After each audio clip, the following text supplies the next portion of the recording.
Labas, Paula. Labas. Aš įsivaizduoju, kad kiekvieną kartą kažkam atvykusi mudvi sulaukia beprotiškai daug klausimų ir vieno besikartojančio klausimo. Tai pradėkim galbūt nuo jo.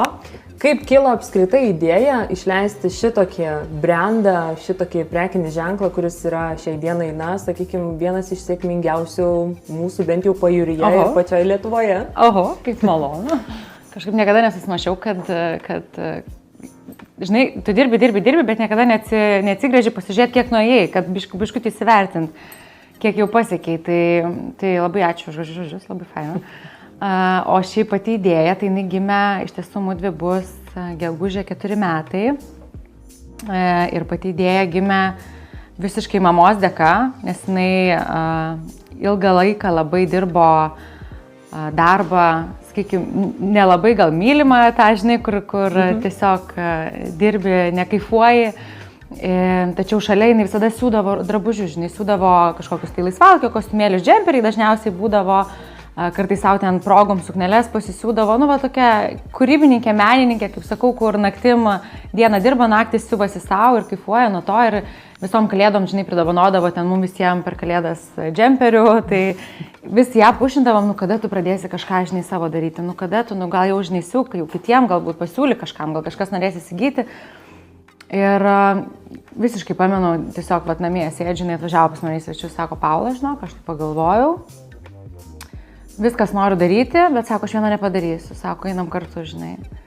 Ir tiesiog, toks, tą pačią sekundę sėdžiu, žinai, galvoju, sakau, gerai, sakau, darom. Ir realiai per valandą, žinai, gimė pavadinimas, idėja, žinai, vyras su logotipais dirba, logotipą iškart sukūrė, toks staigiai, tiesiog. Matyt, taip turėjo būti, žinai, nes viskas labai greitai susidėlioja.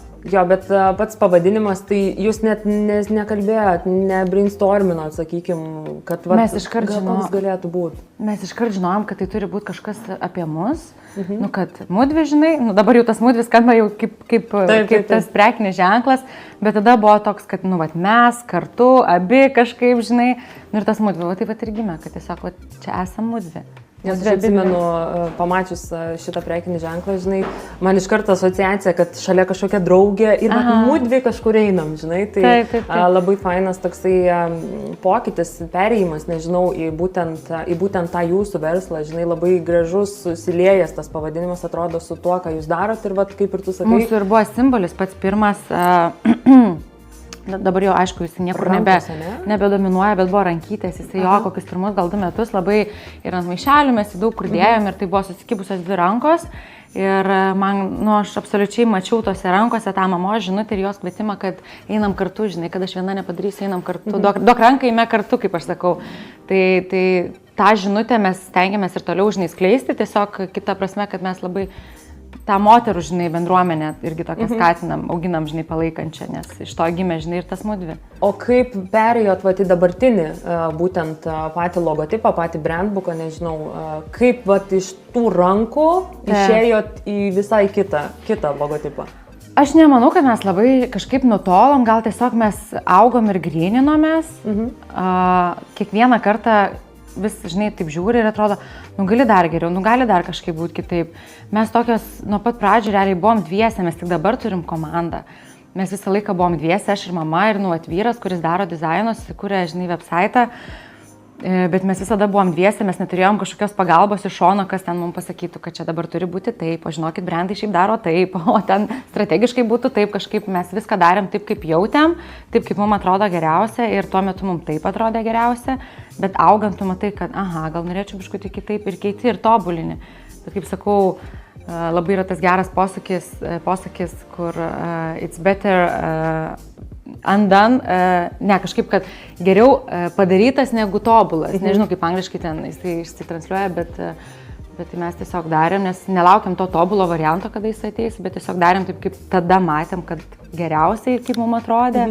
ir tiesiog tobulinom. O kai atsirado pats Mudvi ženklas, aš pamenu, dar stebėdavau jūs, ten žiūrėdavau, kaip tu, žinai, ten ruošies ten tiem užsakymam, kabini ten tos drabužius, žinai, ten va kabyklas atsivežėm, va tą, žinai. Ir ta pati jūsų kelionė, žinai, labai įtrauki buvo šiaip socialiniai erdvėjai. Ir žiūriu, jūs jau pradedat, žinai, augti ir čia vaikštant po Klaipėdą, jau čia vieną, žiūrėk, matau moterį su kojinėm, žinai, matau moterį ten jau su džemperiu, žinai, ir jūsų tie tokie, sakykime, tokie tiksliniai vardiniai drabužiai, kurie, aš nežinau, kas jų net pažintų šiai dienai. Ir aš įsivaizduoju, vat, kai dabar pasakai, kad 4 metai, aš galvoju, čia šitaip greit, žinai, prabėgo. Tie 4 metai, man pačiai, žinai, taip keista. Ir aš tikrai tikiu, kad bekuriant, tas kūrybinis procesas, kai jisai įtraukia, visada ieškot irgi to perfekcionizmo, kaip ką padaryti tobuliau, kaip padaryti galbūt taip, ko nėra. Tai iš kur va tos mintis pačios kildavo, kaip jūs sėdėdavot, nežinau, galvodavot, atsiversdavot kažkokius galbūt pavyzdžius, į ką norėtumėt bent jau kokį kelią panašesnį eiti, ar turėjot kažkokią tokią, nežinau, inspiraciją, sakykime. Ką sukurti, ne? Taip, ką sukurti. Tai mes pradėjom nuo laisvalaikio kostiumėlių. Labai gerai atsimenu, buvo laisvalaikio kostiumėliai ir realiai apie 2 metus buvo tik tai laisvalaikio kostiumėliai. Keitėsi tik tai šiek tiek modeliai vis tobulinosi ir spalvos keitėsi. Laisvalaikio kostiumėliai ir maikutės tos bazinės. Čia toks, kaip sakau, ta buvo banga, ta po covidinė, kada mes visi tos treningus labai iššokom ir mes iš jų išlipti negalėjom niekas ir mes irgi toj bangoje buvom ir gyvenom, bet po to jau tu jauti, kad po truputėlį išlaisvėja. Ir realiai kaip ir iki pačiol, kiekvienas rūbas jis ateina iš poreikio. Toks būna, žinai, atsidarai spintą ir galvoju, ką rengtis, arba ateina proga kažkokia, nori rengtis. Pas mane jau aš kasdien, praktiškai nugalvos, ko visada būna Mudvi. Ne dėl to, kad specialiai, bet tiesiog, tai tokią spintą, mano svajonė buvo turėti tokią spintą, kad man nereiktų kitų rūbų, tik Mudvi. Ir tada žiūri, gerai, va čia į gimtadienį kažkokia ir kažką gerai, kad kelnes turiu, ne, švarką turiu, ten, maikutės neturim. Mama, reikia maikutės. Kokios reikia maikutės? Kokia čia mums tiktų. Ir va taip, kažkaip tau reikia kažko į tą spintą ir tu iš to poreikia, nes jeigu tau reikia kažkam kitam irgi reikės. Ir mes tos rūbus, mes nesam kažkokios dizainerės, kur ten, žinai, leidžiam kažkokias kolekcijas ar tos rūbus itin išskirtinius ir ten vienkartinius. Mes labai akcentuojamės į tai, kad rūbas turi būti kiek įmanoma paprastesnis, kiek mažiau įmanomų kažkokių detalių, akcentinių, kad jis tau tarnautų amžinybę. Kad jisai būtų tiek pats aktualus dabar, kiek bus po 10 metų. Ir galbūt, kad tu jo tiesiog tau morališkai atsibos ir tu jį norėsi perleisti antram gyvenimui, bet jisai nenusidėvės tau taip greitai. Tai mūsų tas buvo tikslas. Ir kad viskas dėrėtų tarpusavį. Tai irgi, jeigu išeina kažkokia kapsulė, visada mes tengiamės, kad ta kapsulė vis ir persipintų tarpusavyje. Kad viskas dėrėtų tiek su sena kolekcija, tiek su nauja ir kad viskas tarpusavį dėrėtų. Realiai viskas iš poreikio atėjo. Bet teisingai suprantu, kad tą, ką sukūrėt ir kūrėt su mama, tai nėra dideli beprotiškai kiekiai, nes kiek pastebiu pati ir e-shopą jūsų, kai stebiu, kažkoks laikotarpis atrodo praeina, žinai, atrodo, kad yra 50 būtent megstinių, žinai, ir tie megstiniai baigsis ir tu viskas, ir tu nebegalėsi to įsigyti. Taip yra? Labai pradžiai tai aišku buvo tas, kad mes negalėjom sau leisti didelių kiekių, nes tu esi dar mažas, tu užsisakai pamažai, pagamini pamažai, parduodi ir tada vėl užsisakai ir toks, preorderinis tas principas vyksta, kur tu iš ankstiniai tie užsakymai, nes tu tiesiog negali sau leisti tokių didelių kiekių. Po to jau, kai pradėjom sau leisti tos didesnius kiekius, pamatėm, kad bet gal ne faina, kad čia visos, taip, vėlgi toks, dabar vėl einam į kitą etapą, kad atsisakom nuolaidų ir skatinam tą žmogų, kad jisai pirktų be paskatinimo su nuolaida, ar ne, o kad tai būtų apgalvotas sprendimas, kad man iš tiesų reikia to daikto, o ne dėl to, kad nuolaida didelėm raidėm kažkaip iškabinta. Tai irgi kažkaip akcentuojamės ant to, kad geriau mes dažniau paleisim kažkokį tai limituoto kiekio produktą, kuris bus kažkoks išskirtinis arba kaip papildomas akcentas, papildantis tą bazinę kapsulę mūsų, bet jisai bus limituotas, jo nebus daug. Ir kažkaip stengiamės ant to eiti, aišku, ilgalaikį perspektyvai, nežinau, kiek tai labai apsimoka, turbūt dideli tinklai pasakytų atvirkščiai, bet mes nesam dideli tinklai, mes ir norim, kad kažkaip, kad kiekviena būtų unikali, išskirtinė ir kad nesijaustų, žinai, kad tu vaikšti ir kad visos taip pat vaikšti. Tai dabar tai, ką papasakojai, jeigu galėtum sudėti 3 pagrindinius žodžius apie mudvi, kur tiesiog reikėtų dabar šiai dienai imti pasakyti 3 žodžius ir už tų 3 žodžių slepiasi tas mudvi. Kokie tie 3 žodžiai būtų apie jūsų brandą? Gerai, leis pagalvoti. Nes man kažkodėl taip iš karto norisi sakyti tas tvarumas. Nežinau, kodėl. Jo, toks, aš anksčiau irgi visada, žinai, būdavo man kokybė, žinai, transliuoju, bet galvoju, man atrodo, kad mes lietuviai visi kokybiškai labai darom ir kuriam. Tikrai taip, nes mes tokie skrupulingi ganėtinai žmonės. Tikrai. Esam, ir dėl to mūsų kokią kokybę duoda lietuviai, čia yra, retai tu surasi tokią kitur, tikrai. Tai gal labai ant to akcentuojam, kaip tu sakai, žinai, tvarumas. Bandome eiti link to, nesame, žinai, dar visiškai, bet stengiamės kiekvieną kartą vis kažką atrasti tokio, kas priartins mus prie to tvarumo. Tai sakyčiau, prasmė. Nes jūsų skleidžiamos žinutės. Taip. Nes man atrodo, žinai, prasmė, istorija, galbūt, kaip pavadinsi, ir tas autentiškumas, nes mes labai norime būti, žinai, autentiškos. Kad ir tas rūbas jis yra paprastas tiesiog, ne, paprastas bazinis švarkas, paprastos bazinės kelnės. Bet, kad tai neštų savo istoriją, kad tai turėtų savo žinutę ir prasmę, mums tai labai svarbu. Tie patys džemperiai, kurie išėjo, žinai, su tom žinutėm, kaip aš jokiau sakau, po to sakau, čia turbūt klišė dabar jau tapo šitos frazės, bet mums tai nebuvo klišė, kai mes ją sukūrėm. Mums tai buvo žinutė, kuri kažkokiu gyvenimo etapu, jinai padėjo kurti, jinai padėjo, žinai, išeiti sunkius gyvenimo etapus, kažkuriuos etapus išgyventi apskritai, kai tu galvoji, kad ten, žinai, žemės lysti iš pakojų. Tai aš manau, kad ta prasmė turbūt pirmutinis bus momentas. Tai prasmė, tvarumas? Jo, prasmė, tvarumas, autentiškumas. Super, man atrodo viskas beprotiškai dera. Aš pati turiu drabužių, tai kai išeinu su ryškiu raudonu, žinai, džemperiu. Ir ten yra self-love, parašyta. Love yourself. Love yourself, jo. Tai sutinki kažką mieste, žinai, ten iš pažįstamų kokių ir net nereikia žiūrėti, kad čia mudvi, žinai, sako mudvi, sako, bleba, šitą norėjau, žinai, nurauti ir niekur nebegavau, žinai, tai labai smagu yra, kad tu negali prisipirkti tiek, žinai, kad tu užsiverstum, užsikrautum ir atėjus čia apskritai į jūsų, būtent tą, žinai, butiką, visą drabužį, tu jauties kaip namuose, žinai, nes tu matai, kad kabo ten, nežinau, 2 švarkai, žinai, 2 džemperiai, ten 2 kelnių komplektai, žinai, ir nėra nieko per daug apsunkinta, žinai, lyginant su tuo, kad kur mes patenkam šiai dienai, žinai, mes nueinam į tą patį ten Akropolį, žinai, didžiuosius tos kitus prekybcentrius ir ten masė ant masės, žinai, ten 30 maikučių, 30 ten... Vartotojiškumas tas labai yra. Jo, ir jisai psichologiškai mus nukelia į tokią biškį, blogesnę būseną ir mes tokiam tada chaose vidiniam gyvenam, o ta ramybė, jinai iš tikrųjų auga tada, kada yra tuščia ir švaru, žinai, tai... Taip, absoliučiai. Kai tu turi, žinai, tą bazę, bet irgi aš visada, žinai, transliuoju, gera bazė, jinai nėra daug drabužių. Kad, žinai, tau užtenka turėti, dabar pasileidom irgi naują kolekciją. Aš galėčiau, nežinau, suskaičiuoti bent 20 derinių, vien iš kokių 5 drabužių. Realiai 5 drabužiai, 20 derinių, tai skirtingai vaikštai. Dar paimk aksesuarus, tai dar daugiau tą priepsi tų derinių. Nereikia daug, mums nereikia daug apskritai žmonėm. Mes galvojam, kad mums reikia daug, kad gražiai atrodyt. Mums nereikia daug, mums reikia mažai. Bet mums reikia gerų, mums reikia tvarių, mums reikia kokybiškų ir universalių, kad jie tiktų, derėtų ir mums tikrai nereikia daug. O mums, žinai, visuomenė, Akropolis viskas kiša, kad mums reikia daug, nes yra tendencijos, yra trendai, yra panašiai. Bet aš manau, kad mes visą tą galim su aksesuarais sužaisti, makiažu, šukuoseną, kokią pasidaryti, mesgi moterys mokam tą.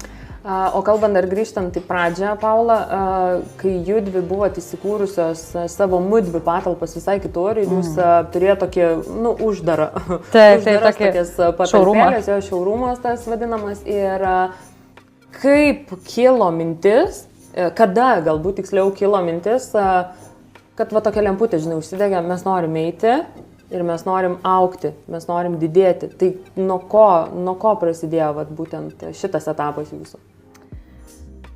Sunku pasakyti gal kažkokį tašką, nuo ko. Aš tik labai gerai atsimenu, kad mama tai ilgą laiką labai norėjo parduotuvės, kad mes turėsim, aš tokia buvau, kad aš labai nemėgstu, aš mėgstu laisvę, aš nemėgstu prisirišti, aš nemėgstu patalpų, aš tokia laisvas paukštis, tai man visada gąsdino šitą mintis, kad kad tik neprisirišti. Tai gal tiesiog reikėjo išlaukti tinkamų patalpų.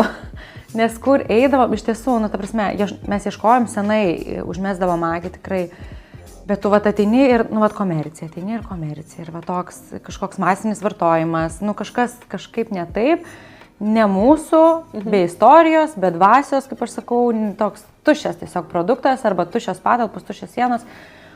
Ir kažkaip ir nesusigundėm, tai matyt reikėjo išlaukti, nes laukiam ilgai, tikrai kokius porą metų mes turbūt buvom paieškose, kad keistis, kad augti, nes ten jau nebetilpom, tragiškai nebetilpom. Taip, nes plėtėsi viskas plėtėsi, tai mano vyro ofisas buvo šalia gretimais, tai mes užkrovėm vyro ofisą su stelažais, jisai tarp stelažų žmogus dirbo prie kompo, tiesiog ir jau buvo nebe komfortas, jau norėjosi tiesiog eiti kažkur. O kada įvyko tas toks lūžis, nežinau, arba galbūt kaip tiksliau paklausti tave, žinai, tai kaip į Sendvario dvarą atėjot? Kas tada buvo, papasakok truputėlį tą momentą, kaip jūsų mintise, vizijai viso jau pradėjo atsirasti šita vieta ir kaip jūs ją atradot?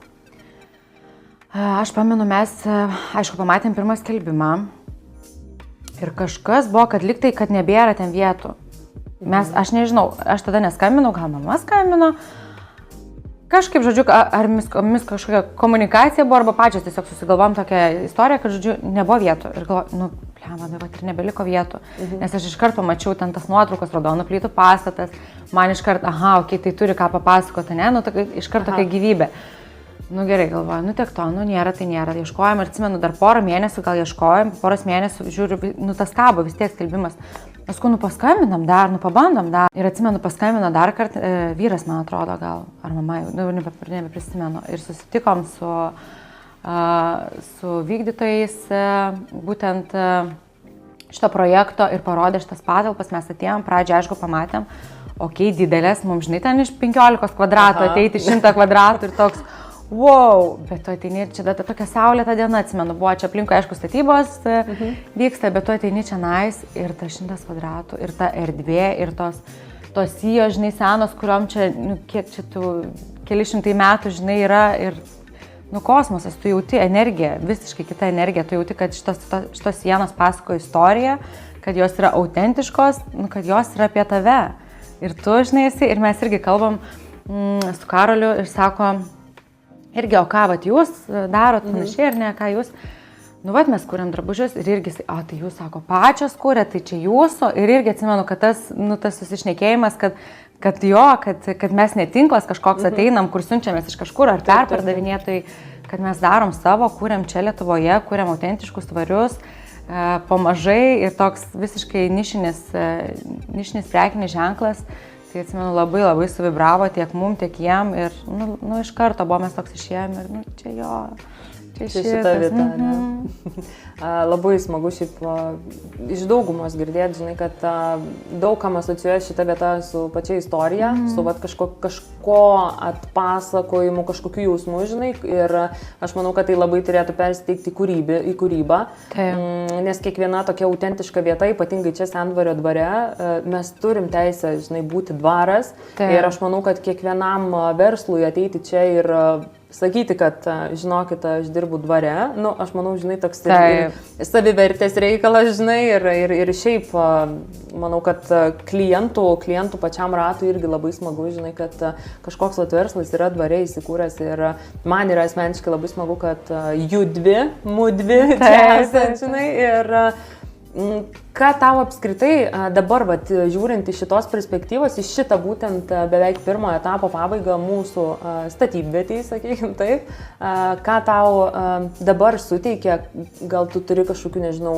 vizijų, kaip tu įsivaizduoji, kaip apskritai viskas čia atrodys šitoj erdvėj, šitoj vietoj?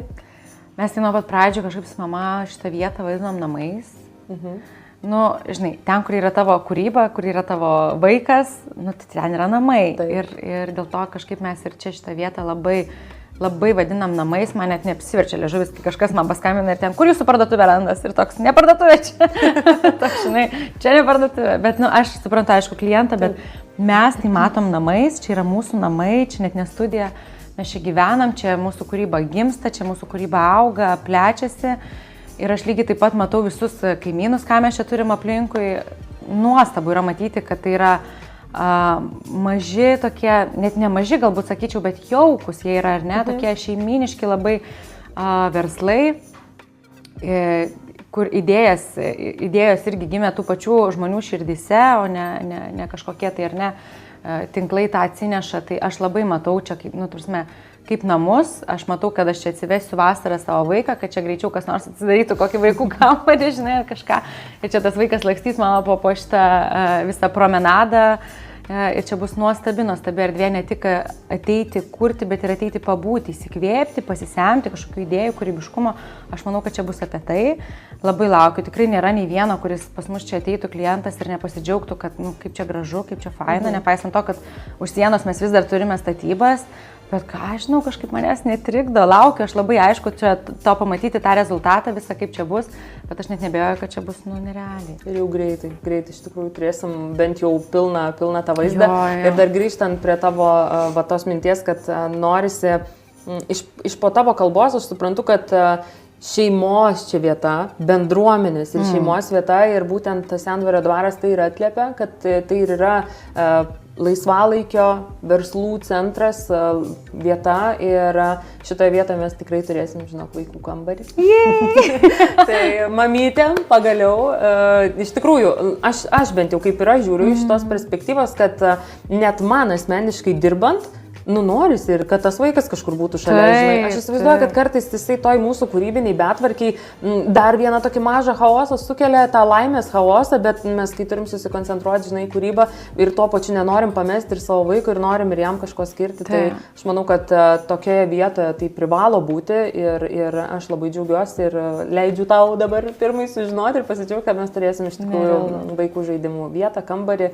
Tai va, dar grįžtant apie patį mudvi ir Sendvario miestą, Sendvario dvarą, jau dabar išeinam iš viso to konteksto. Jeigu galėtum ar ne pritraukti pati dar autentišką verslą, nes čia kurias autentiški verslai, visiškai pilnos autentiškos bendruomenės, ir tau reikėtų irgi Sendvario dvarą apipavidalint, kad ir vienu žodžiu. Kas tau iš karto tiesiog atsistoja į šitą poziciją, kad tu galėtum tiesiog sakyti, ar rekomenduotum ateiti čia ir koks pirmas žodis šautų tau į galvą, kitam žmogui atliepti būtent tą jo poreikį. Žinai, man yra bendruomeniškumas. Aš žinau, kad čia galbūt nėra didžiulė ta motyvacija kažkokiem tai verslam, kad o kas šitas, bet aš manau, kad žmogui reikia žmogaus. Ir vietoj to, kad mes, žinai, visi konkuruotume vieni su kitais, čia apie tą pačią prasme ir žinutę, mes turim padėti viens kitam augti, mes padedam. Jeigu mes einam, žinai, iš tos intencijos, kad kurti ir duoti pasauliu daugiau, tai šalia esantis įsikvepia nuo to. Taip. Nesvarbu, ką jie bekurtų, nesvarbu, ką tu bekurtum, bet mes vienas kitam duodami pasauliu. Tai man atrodo, kad čia šitų autentiškų ir skirtingų verslų susibūrimas į vieną, man atrodo, čia tokią bombinę energiją visi paduosim viens kitam, kad tiesiog kurtusi ir augtume visi kartu.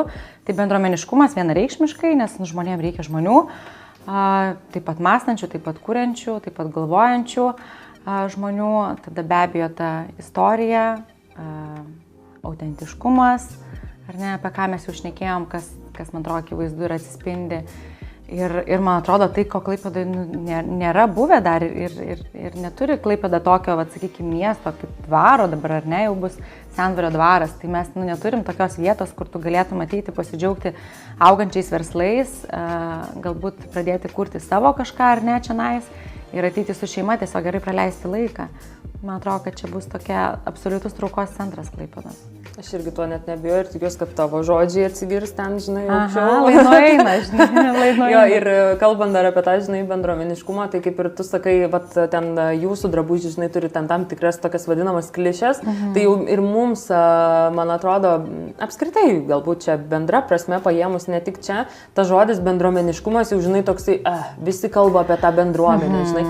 Tai tas kiekvieno žmogaus mąstymas, pakeitimas, galbūt net to žodžio, žinai, reikšmės, aš galvoju, galvoju, kad karts nuo karto jau reikia keisti, žinai, tą, vietoj to žodžio pasakyti geriau ten daugiau žodžių, žinai, tarp, ir kad tada būtų aišku, kad, nu, čia vis tiek apie tą patį, žinai, nes tas bendruomeniškumas, aš jau įsivaizduoju, sakau, visiems toksai, žinai, jau čia, žinai, motivatoriai visi, bendruomeniški, žinai, tai tokia irgi klišė. Dažnai man apie tai, tai kas ką pasiema, man sakau, man tas bendruomeniškumas apie tai, kad žmogui reikia žmogaus, mes įkvepiam vieni kitus. Taip. Ir kad svarbiausia, kad jo, ne konkurentus išvelgti, net ir čia besikūrenčius, bet ateinu pas tave, apsirengiu, nueinu į kepiklėlę, pasiemu pavalgyti kažko, žinai, nueinu vaiką palieku žaidimų kambarį ir pati keliauju į kirpyklą, žiūrėk, nu nerealiai. Jo, ir aš manau, kad teisingai tu sakai, žinai, kad galim tik džiaugtis ir, man atrodo, ateities perspektyvai matyti čia kaip vieną iš geriausių ir patraukliausių vietų. Ir tikiuosi, kad ir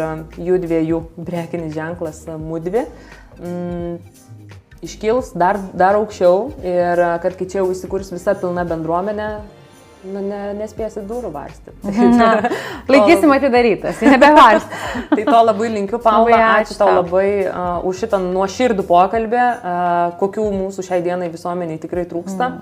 Ir palinkėsiu sėkmės. Ačiū tau labai, labai lauksim tavęs prisijungiant ir labai ačiū už pokalbį. Ačiū tau.